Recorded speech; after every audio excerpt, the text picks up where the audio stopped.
This is Lewis Art for Boxing Social in association with Empire Fight Store and William Hill. Delighted today to be joined with Daley Perales. 2 weeks, 2 knockouts. You can't ask for much more than that, mate, can you? No, can't ask for much more, but, we put in the work. And when you put in the work and you don't cut corners and you stay dedicated to your craft, then, that's what happens. The result tonight, these are the things that can happen. Definitely, obviously you've seen the training and what he's been like. And when you see results like that, when you put in a long, hard training camp, he's telling me he's always in the gym, so, he says he doesn't have a training camp. But when you see, him putting the work in, him putting the results, it's heavily documented, what I look across your social media, you're always trying to promote Martin, and you see results like that, it get done that quickly. It must be a good feeling as a coach as well, knowing you didn't cut corners and you got the result for it. Yeah, amazing feeling. I mean, I'm someone that's cool, calm, and collected, so when before leading up to the fight, you don't really see much emotion from me. It's just strictly hard work. But, when we get the win, that's when it all comes pouring out. So, I'm very happy with his development as well, because he's young and he's now 9-0, and every fight we're seeing improvements. We're trying to, I try to tell my fighters, and especially Martin as well, and if you want to be a superstar, you see what happened with Gervonta Davis, people like that, and you want to sell out arenas, and you want those big promoters, after you for that signature. Then yes, it is about the knockouts. It is about the knockouts, but it's how you do it. It's got to be with intelligence, behind those fundamentals,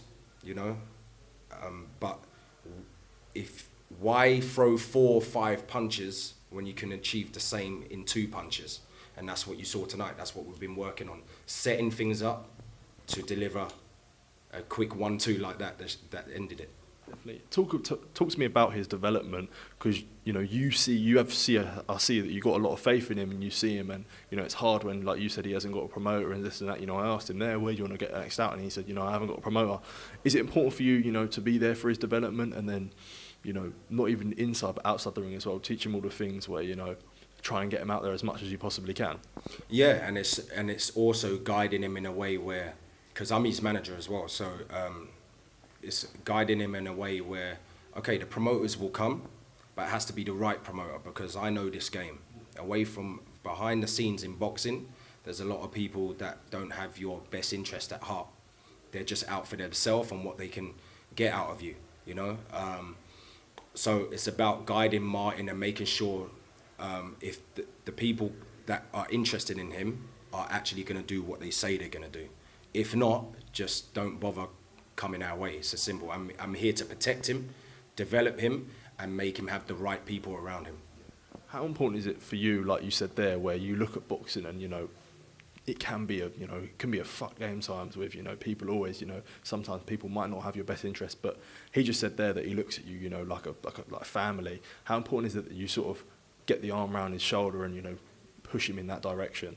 Yeah, it's very important. I with all my fighters, I'm not the type of coach that takes on about 10, 20 fighters just because I'm looking for a percentage, from them.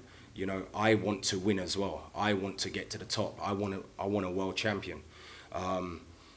And part of from my point of view, part of being a good coach is understanding the fighter as a human being, their personality, because you can't just teach, but then not know the person. You got to understand them. You got to understand, when they're sad, when they're up, when they're down, when they need to rest. There's been times where I could see in Martin's eyes with no words whatsoever, but because I know him as a human being, I'm like, you know what? We don't need to train today. You know what I mean? Don't even train today. Let's go for a coffee or let's go and get lunch. We don't have to train today. So it's understanding your fighter on a deeper level. That's the key for me. Definitely, moving on. A busy few weeks that have just gone. A busy few weeks coming up. Obviously, we'll touch on last week. A really impressive comeback victory for King Kenny. After unfortunately taking the defeat in March, he's come back with a sensational KO, which I'm sure you were very happy to see as well. Where coming back from that and overfighting the demons of that unfortunate fight in March, to come back and win that fight must have been a good feeling for you. Great feeling, because obviously with influencer boxing, you get a lot of people that think they know it all, you know, and they want to see certain things, but then they don't understand that boxing is a hard sport to learn, and it takes time, and it's a dangerous sport. So I'm always promoting, you know, teaching them the right fundamentals to keep themselves safe first. And then all the rest with all the other stuff will build around that. But first I need to teach them the fundamentals and to keep themselves safe, because people can die in boxing.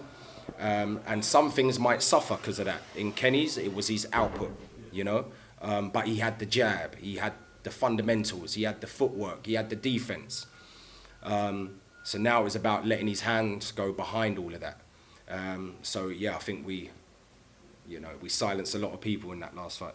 Was that a hard thing to hear after obviously the Ashley Raksu fight, where, you know, people are saying, you know, even potentially people could be criticising you as a coach and, you know, saying, oh, Kenny needs to do this and that, you know, everyone, you always hear it with the top pros that everyone's a buddy coach and, you know, they all think they know the right way. But is it hard, you know, or was it just easy for you to just stick to what you know, stick to the game plan and not give a shit about what anyone else has to say?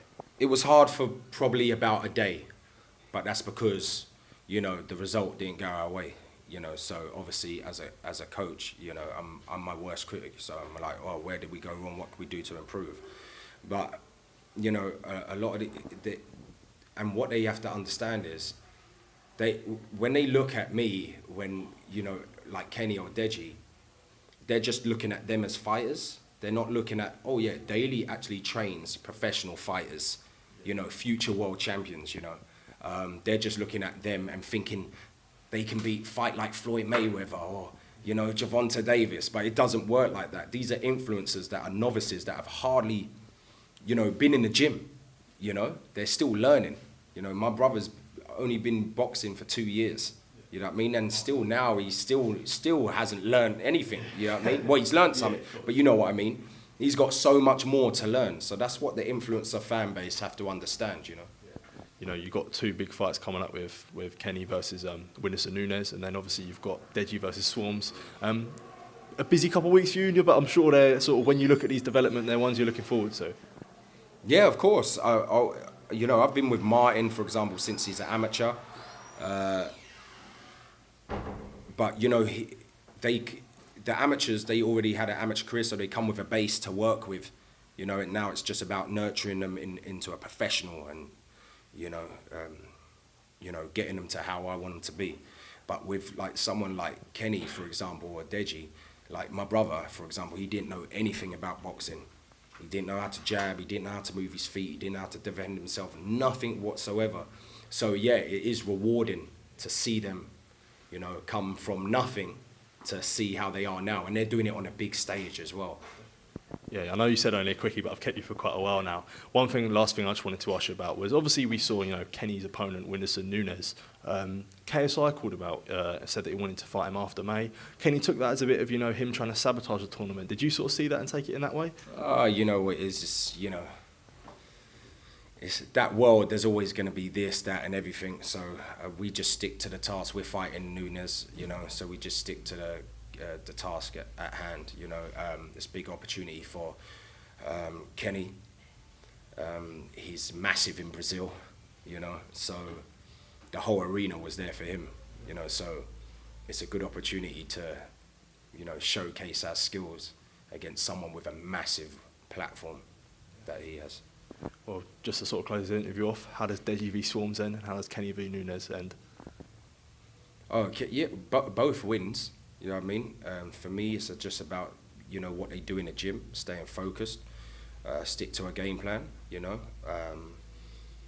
Don't listen to the crowd, you know what I mean? And just go in there and do what they're trained to do. So with Swarmz, I give him respect as in, like, he takes it serious, because you can see that by all the weight he's lost for his fights up until now.